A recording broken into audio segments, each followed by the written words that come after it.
Halo, selamat siang teman-teman. Kembali dengan saya Alvin Lim di acara channel TV Quotient TV.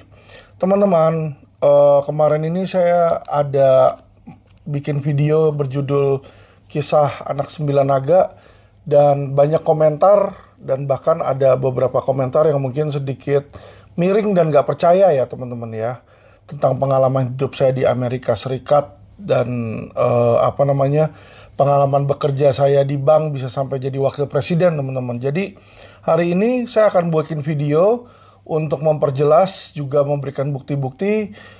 Jadi video ini bukan untuk sarana saya menyombongkan diri atau berbangga diri, bukan teman-teman. Tapi saya merasa bahwa dengan video ini pun juga nanti bisa berguna bagi teman-teman mungkin yang adik-adik yang nantinya akan mau pergi ke Amerika Serikat, mau bekerja di situ ya, apalagi kerja di bank. Jadi ini bisa menjadi panduan serta bisa menjadi flashback lah di situ teman-teman ya. Jadi saya berharap bisa berguna apa yang saya ceritakan ini teman-teman tentang pengalaman saya di Amerika Serikat teman-teman. Jadi ketika saya di Amerika di sana, orang banyak yang bilang kan nggak mungkin bisa kerja Alvin di sana kan di situ ya. Jadi saya jawab teman-teman bahwa ketika di Amerika Serikat benar, kalau memang kita pergi ke sana, datang dengan visa student atau pelajar, itu sebenarnya nggak boleh kerja, kecuali kerjanya di kampus. Ya, di kampus itu pun di kampus dengan izin dari dari kampus di situ teman-teman ya. Kalau kerja-kerja tempat lain tuh sebenarnya nggak boleh teman-teman. Tapi balik lagi, seperti di Indonesia dan di negara lain manapun juga selalu ada yang namanya loophole ya. Jadi loophole ini saya menemukan bagaimana caranya ya, saya bertanya kepada orang-orang Indonesia yang sudah pernah ada dulu sebelum saya. Jadi ketika saya datang ke Amerika, saya ngelihat loh, kok ini teman-teman saya ada beberapa orang yang datang lebih dulu dari saya, udah kerja ya kan, bisa dapat duit. Gimana nih caranya gitu kan? Ya, saya tanya sama mereka kasih tahu, oh, yang membedakan orang bisa kerja atau enggak itu adalah Social Security-nya. Social Security itu kalau di Amerika itu semacam di Indonesia tuh kayak nomor NPWP teman-teman ya, nomor pajak. Jadi kalau di kartunya tersebut, kartu Social Security Number, istilahnya ya, kartu SSN, itu kalau ada tulisannya not valid for working, ya kan? Nah, berarti tuh nggak boleh bekerja. Jadi yang membedakan itu cuma tulisan itu doang. Ya. Sedangkan punya orang-orang lain yang boleh kerja, termasuk punya warga negara Amerika, itu kartunya sama persis teman-teman. Cuma bedanya nggak ada tulisan itu doang. Lalu bagaimana? Saya tanya sama orang-orang Indonesia, ini gimana nih caranya nih, kok bisa dapat kartu dengan nomor tapi nggak ada tulisannya? Dia bilang, oh kamu ke Alvarado Street aja. Kalau waktu di California tuh, di daerah dekat Los Angeles ada yang namanya Alvarado Street katanya. Bayar berapa lah dibilang di situ. Nanti dia akan bantu kamu cetakin kartu yang tidak ada yang nggak ada tulisannya gitu. Jadi banyak anak-anak Indonesia, orang-orang Indonesia yang menggunakan cara tersebut sehingga mereka semua bisa kerja teman-teman ya. Terus saya tanya, melanggar hukum nggak yang kayak gitu? Ya enggak, kata dia, kan kamu tetap bayar pajak di sana. Oh ya sudah, jadi saya lakukan itu juga, jadi otomatis saya kerja. Tapi awal mula saya nggak langsung kerja di bank teman-teman. Saya kerjanya di 7-Eleven ya. 7-Eleven mungkin teman-teman tahu, semacam grocery store kayak Indomaret, kayak Alfamart ya. Toko semacam itu teman-teman ya, toko convenience store. Nah, saya kerja di situ dan kerja di tempat-tempat lain, termasuk di bioskop dan di grocery store yang lain, dan jadi satpam teman-teman. Nah, lalu setelah saya kerja di 7-Eleven itu, karena saya menangani kasir yang ngurusin uang di situ. Nah, makanya saya mulailah melamar ke bank, jadi kasir juga di bank ya. Karena saya udah biasa ngurusin uang kan. Nah, tapi satu hal yang teman-teman patut ketahui yang mungkin bisa ditiru dari cara-cara saya ini, saya mau menunjukkan ke teman-teman buku saya ini yang berjudul Karir Jurnal teman-teman ya. Orang bingung apa ini Karir Jurnal. Jadi dari saya datang ke Amerika dan mau mulai bekerja, saya sudah berpikiran bahwa saya mau keep record ke saya punya performance kerja. Jadi kalau kita misalnya sekolah, kan ada yang namanya buku raport kan, ada buku raport kita nilai berapa, performa kita apa aja, di situ kegiatan kita apa aja. Dan saya berpikir saya mau keep track seperti itu di dalam pekerjaan saya. Ya, jadi otomatis saya mulai bikin lah ketika saya bekerja di Amerika, saya mulai bikin karir jurnal ini dan dimulai dari ketika saya kerja di Wells Fargo. Ini teman-teman bisa lihat di tahun September 1999 ya teman-teman ya. Jadi tahun 99 ini saya berusia 23 tahun teman-teman. 22 tahun, 23 tahun lah di sini.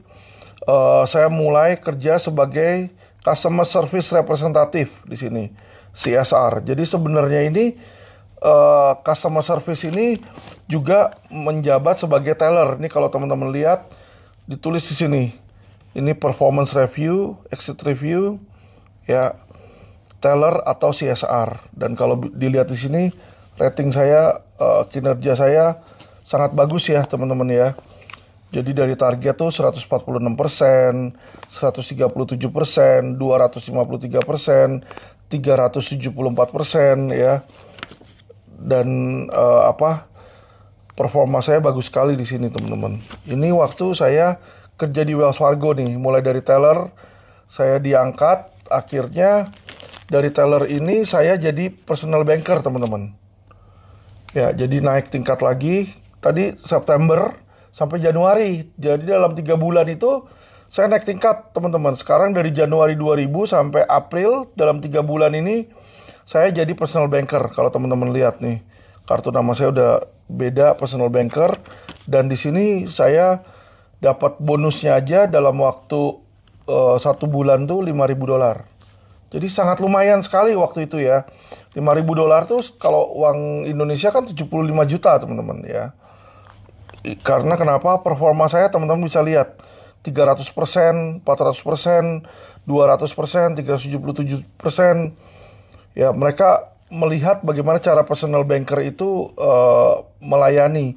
Pertama, core unit per day. Core unit ini adalah produk bank apa yang kita buka setiap harinya. Jadi misalnya saya buka rekening bank, rekening akun, checking account ada berapa sehari. Nah ini saya punya performa sehari itu 16,9. Ya, jadi dalam 1 hari saya bisa jualan tuh hampir 17 produk bank. Terus profit, berapa profit yang saya bawa per hari. Sehari saya bawa 1.345 profit. Cross sell ini adalah satu orang berapa banyak produk yang saya jual. Jadi dalam satu orang itu saya jual hampir 3 produk dia rata-rata. Ya, close partner referral ini jadi kalau ada orang datang berapa yang kita tawarin kredit, investasi di situ ya. Dan terakhir volume loan yang saya jualkan adalah 1,1 atau kurang lebih sekitar 15 miliar teman-teman ya. Ini waktu saya bekerja sebagai personal banker, makanya saya dapatlah bonus $5.000 di sini. Jadi kalau teman-teman lihat performa saya selalu top 10 besar di sini. Dan karena rekor saya bagus teman-teman, maka 3 bulan berikutnya lagi saya sudah naik pangkat lagi teman-teman. Kalau tadi teman-teman lihat di bulan Mei ini saya sudah diangkat menjadi business banker. Dari personal ke bisnis itu naik tingkat lagi di situ ya. Dan sebagai business banker, teman-teman bisa lihat ranking saya di sini masuk ranking 1 teman-teman. Ya, ada di ranking tertinggi. Ini di seluruh wilayah California. Jadi dari ratusan orang ini saya nomor 1. Ini makanya ditulis sini kan, congratulations for being number 1 in the entire San Francisco Bay Area sini. Jadi ranking saya nomor 1 teman-teman. Nggak mudah ya untuk orang Indonesia, apalagi yang baru ke Amerika, mungkin di sana belajar bahasa Inggris belum fasih, tapi bisa berperforma seperti ini teman-teman. Jadi ini dari Wells Fargo, kemudian saya berpikir saya mau tahu bisnis yang lain selain perbankan. Akhirnya masuk kemana? Saya masuklah ke American Express. Kebetulan American Express waktu itu, American Express Financial Advisor ini jualannya jualan asuransi teman-teman. Ya, Jadi ini saya, Dear Alvin, dibilang kamu bisa dapat income, dibayar sekian sekian sekian. Ini surat penerimaan. Jadi saya diterima bekerja di American Express. Ya. Nah, di American Express kita belajar di sana untuk mendapatkan ini. Ini sertifikat license untuk asuransi. Jadi kalau di Amerika itu mau jualan asuransi nggak bisa sembarangan, harus punya license-nya. Ya, selain jualan asuransi, jualan apa lagi? Jualan saham, teman-teman di sini. Jadi kalau kita mau memberikan rekomendasi tentang saham atau option, itu harus belajar yang namanya ini seri 7 ya. Dan license seri 7 ini 60% orang yang ngambil pertama kali gagal. Ya, karena ini tes yang sangat susah, teman-teman. Ya. Nah, saya di American Express berapa lama di sana, tapi saya merasa bahwa panggilan saya lebih ke bank, lebih ke jualan produk bank dibanding asuransi ya. Saya kurang begitu tertarik sama asuransi. Makanya saya pindah lagi dari American Express, saya pindah ke Bank of America. Ini kalau teman-teman lihat di Desember tahun 2000 sampai Desember 2002, ini selama 2 tahun ini saya ada di Bank of America, bekerja sebagai apa?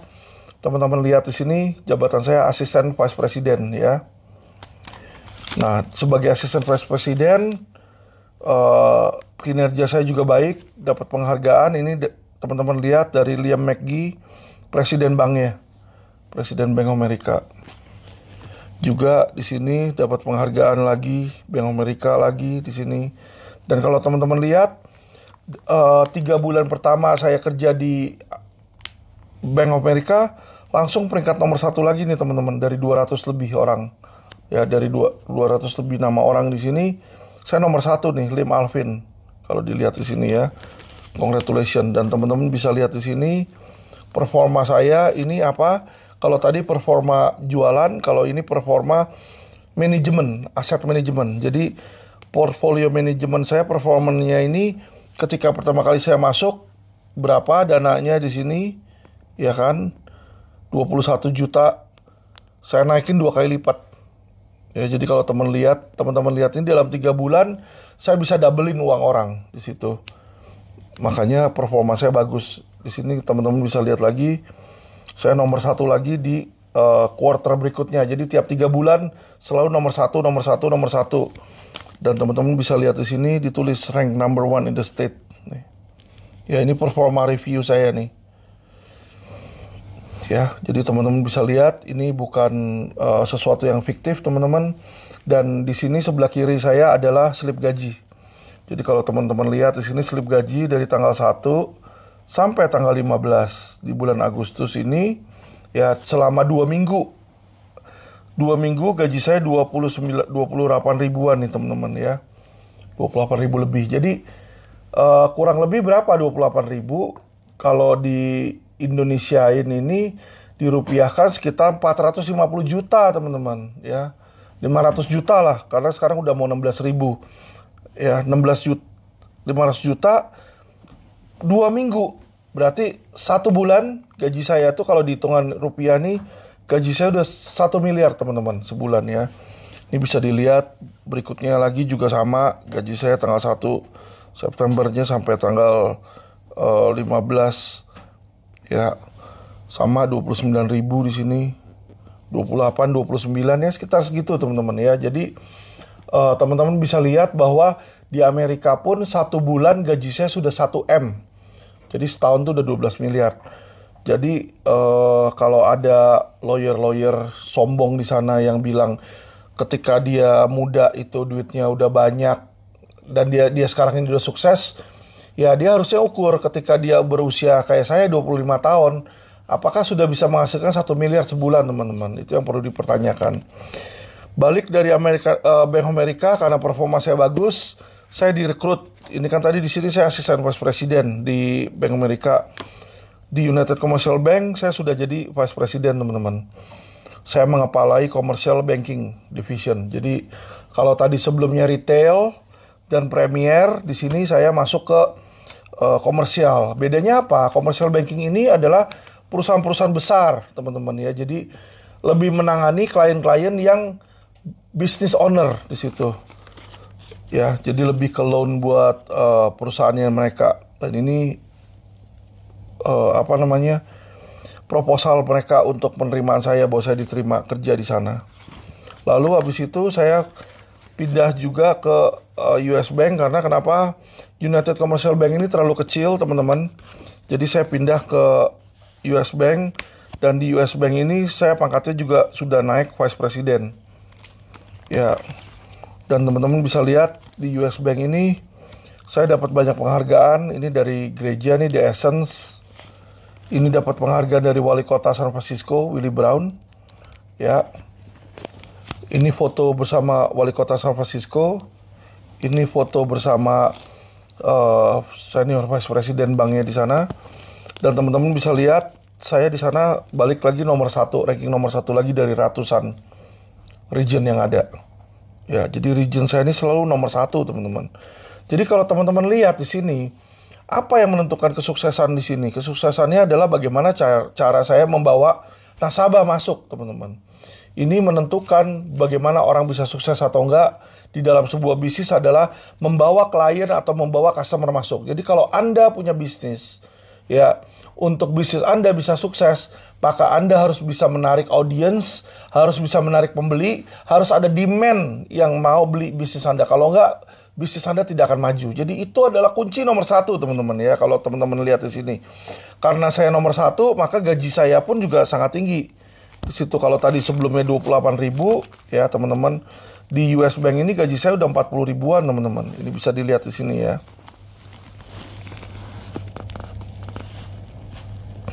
Ini udah 31.000 di sini. Teman-teman lihat, udah lebih tinggi di sini 40.000, teman-teman. Ya, bisa dilihat di situ. Jadi otomatis nih di sini 40.000 nih sini. Ya, total earning. Jadi teman-teman bisa lihat juga setiap bulan saya selalu top 10 banker, top 10 loan, top 10 banker, top 10 loan, top 10 banker, nomor 1 di sini. Lagi first quarter 03. Ya, top Pinnacle, congratulations. Penghargaan lagi Kanisa Capital. Ya, surat lagi penghargaan masuk ke majalahnya US Bank. Youth with a Mission, YWAM ngasih penghargaan lagi di sini. AED di sini. Schunstein ini organ builder, teman-teman, yang kalau organ yang ada pipa gede-gede itu dia yang bikin nih pabriknya. Ya. Jadi teman-teman bisa lihat kunci kesuksesan yang kita lakukan, baik itu kita kerja di bank atau kerja di mana, adalah nomor 1, teman-teman, membawa masuk klien, ya teman-teman, ya, membawa demand. Marketing itu sangat penting, teman-teman. Oke, balik dari sini, teman-teman, kita bisa lihat ketika pulang pun di Indonesia, ini sekitar 15 tahun yang lalu, ya, saya udah bawa puluhan miliar, ya teman-teman, ya. Jadi saya punya rekening di HSBC, saya punya rekening di Stanchart. Di sini uang yang hasil kerja saya nih, saya bawa sebagian, nggak semua, teman-teman, ya. Karena kenapa? Di Amerika ini saya udah bayar pajak juga. Kalau teman-teman lihat, ini perhitungan pembayaran pajak di Amerika tuh gede loh. Ini kalau kita kerja gajinya 28.000 di sini, teman-teman. Ini pajak yang diambil itu ini sekitar 11.000. Teman-teman bisa lihat nih.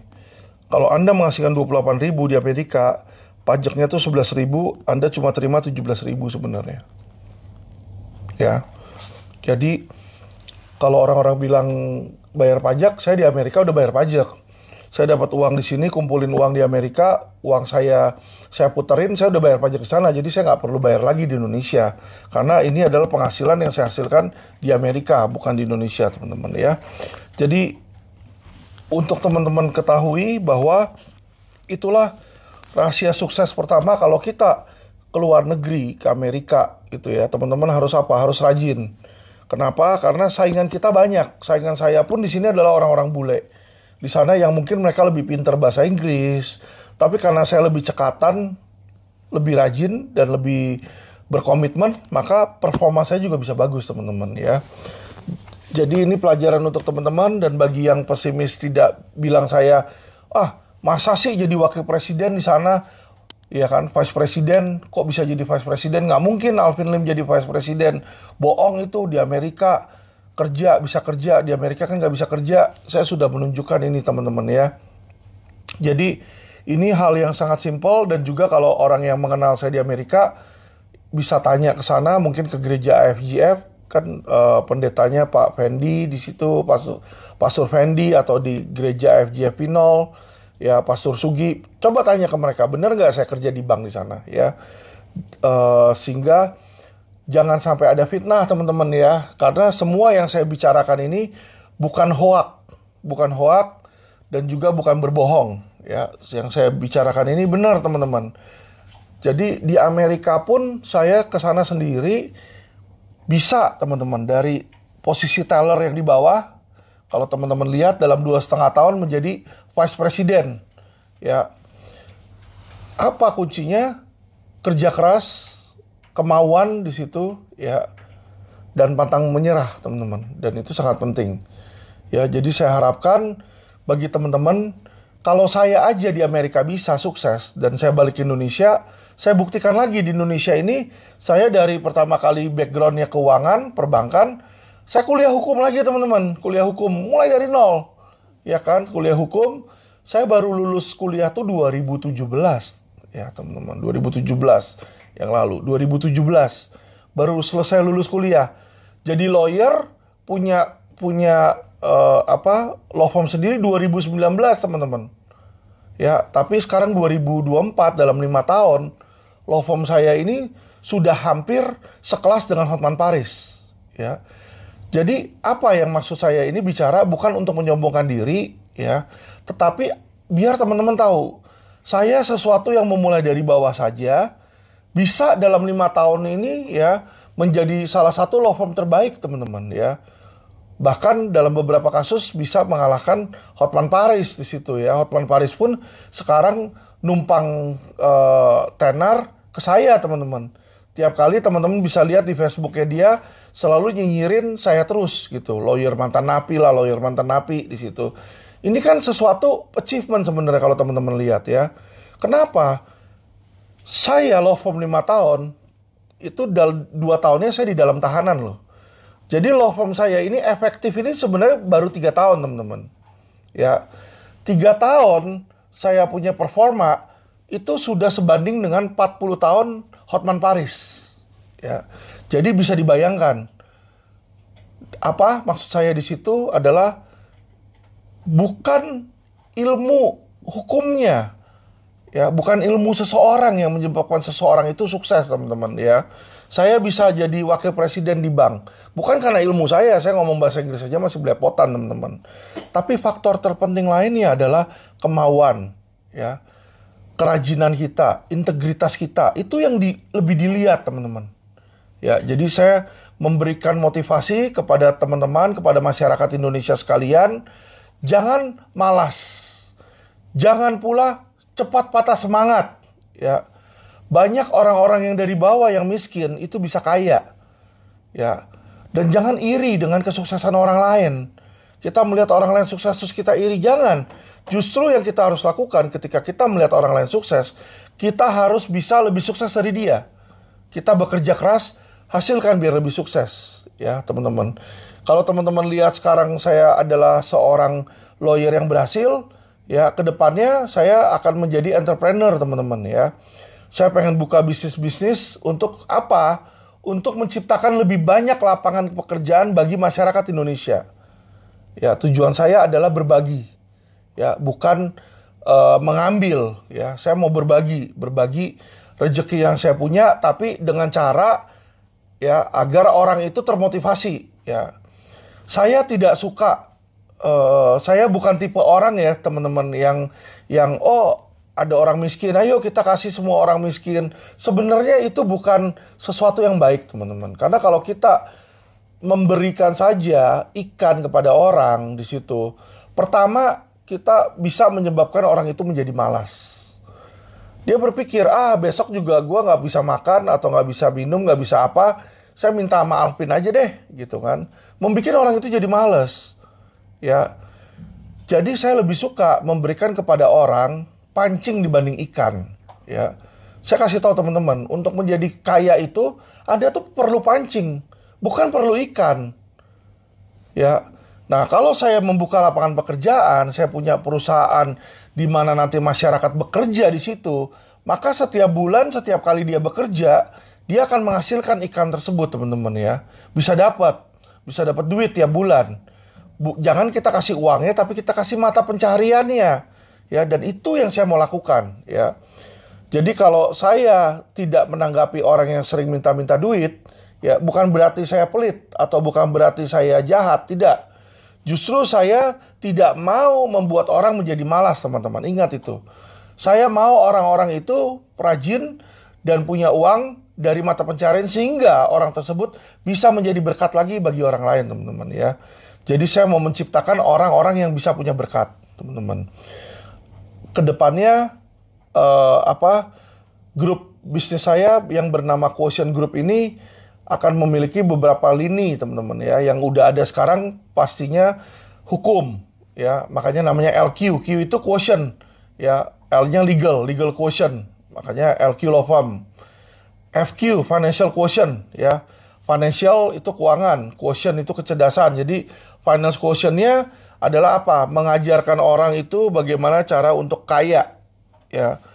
Gimana cara untuk kaya? Yaitu dengan ilmu keuangan, teman-teman.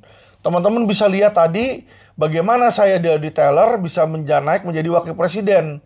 Bagaimana uang 20 juta dolar dalam 3 bulan di bank saya bisa naikkan menjadi 40 juta dolar. Ya, 2 kali lipat uang dalam 3 bulan, teman-teman. Coba bayangkan. Ya, berarti dalam setahun dia tuh naik 4 kali lipat itu uang. Ya, itu sangat tinggi. Ya, dan bisa membuat bank maupun orang itu cepat kaya, teman-teman. Jadi inilah yang saya mau ajarkan, bukan memberikan uang, tapi ngajarin bagaimana cara melipat gandakan uang. Ini yang penting. Ya, jadi financial quotient ini bukan belajar saham, bukan belajar option, tetapi saya memberikan ilmu bagaimana teman-teman bisa menggandakan uang, melipat gandakan uang, melipat gandakan revenue, menambah ilmu keuangan kalian sehingga kalian tahu mana yang menguntungkan dan mana yang membawa kerugian atau membawa kehancuran untuk dihindarkan di sini ya. Jadi sangat penting ini, teman-teman ya.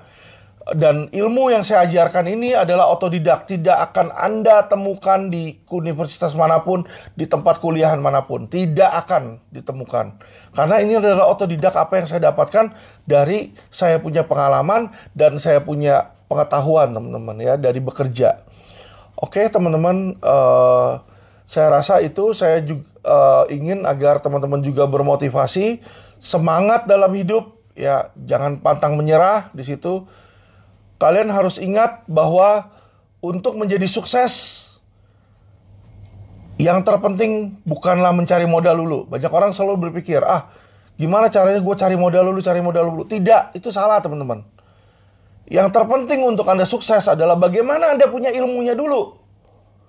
Kalau Anda tidak punya ilmu, walaupun Anda punya modal kalian gede, kalian gak punya ilmu, percayalah dalam waktu singkat modal itu akan hilang semua. Ya, jadi yang harus kalian punya pertama kali adalah bagaimana cara ilmu menguasai uang.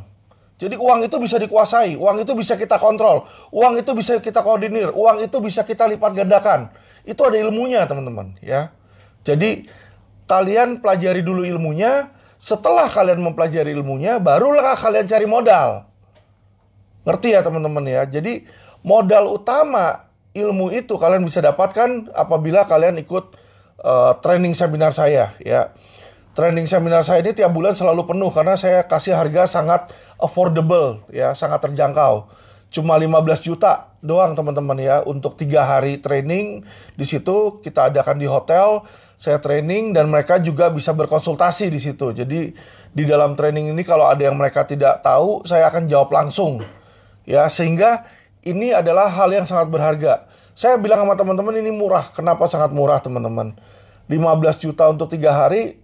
Kalau teman-teman tahu, rate saya sekarang untuk setengah jam konsultasi aja sudah 15 juta. Ya, kalau konsultasi hukum. Ini dapat 3 hari bersama saya, plus ilmu yang tidak akan kalian dapatkan di universitas. Bayangin kalau Anda sekolah SD aja, kelas 1 aja, itu pasti ketika baru masuk aja uang pangkalnya kebanyakan udah lebih dari 15 juta ya. Belum uang bulanan dan lain-lain. Jadi bisa bayangkan sudah berapa miliar kalian buang untuk kuliah SD, SMP, SMA, universitas. Keluar dari universitas, belum tentu kalian tahu cara menghasilkan uang. Inilah dilemanya teman-teman. Ya kenapa? Anda di sekolahan itu belajar yang namanya teori doang. Anda belajar ilmu ekonomi, ilmu hukum, atau ilmu apapun itu adalah teori. Yang dimana teorinya dengan applied atau praktek ini sangatlah berbeda. Sedangkan yang saya ajarin di sini ilmu keuangan ini adalah ilmu tentang terapan. Bagaimana mempraktekkan tersebut. Ya, bagaimana menjalani hidup tersebut sehingga benar dengan uang sejumlah misalnya 1 juta, ya Anda bisa lipat gandakan menjadi 1 miliar. Situ. Ya, dan ini ilmu yang bisa Anda terapkan. Ya, makanya saya bilang sangat murah sebenarnya. Buat orang Indonesia nih saya kasih sangat murah. Seharusnya nih minimal saya cas 50 juta satu orang, ya. Tapi saya pikir gak usah lah. Kita cap minimal aja ya untuk bayar hotel dan lain-lain dan untuk mengembangkan agar supaya ilmu yang saya dapatkan ini bisa dikembangkan ya teman-teman ya. Financial Quotient ini nanti total ada 9 level teman-teman ya. Ada 9 level. Dari level 1 sampai level 9. Dan saya yakin jika Anda menguasai semua 9 level, maka tidak akan mungkin Anda menjadi miskin dalam hidup Anda. Anda akan selalu punya cara untuk menjadi kaya ya. Tinggal mau pakai level jurus mana nih di situ. Oke teman-teman, bagi yang ada pertanyaan nanti bisa menghubungi kami. Kalau mau tanya tentang hukum bisa ke LQ Indonesia Law Firm, nomornya 0817 489 0999. Untuk bertanya tentang seminar keuangan bisa bertanya ke 08 satunya 3 kali ya 534489 teman-teman ya. Jadi saya harapkan dengan apa yang kami sampaikan ini teman-teman bisa makin maju, makin sukses dan selalu semangat. Oke, terima kasih. Salam cerdas hukum dan salam cerdas keuangan.